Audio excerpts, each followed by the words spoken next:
How to set up lines and grids in Notes on iPhone.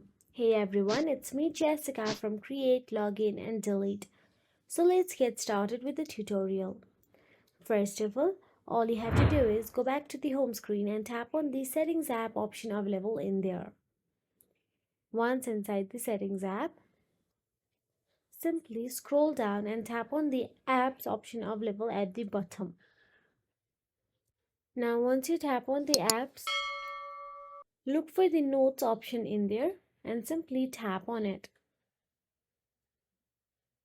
Now again inside the Notes, you will get to see lines and grids option available there. All you have to do is tap on it and you'll see options like available like single lines, double lines, small or medium or large grid squares. Tap on your preferences and now go back to the note to view the changes. Refresh it, open the new note and you will find the changes.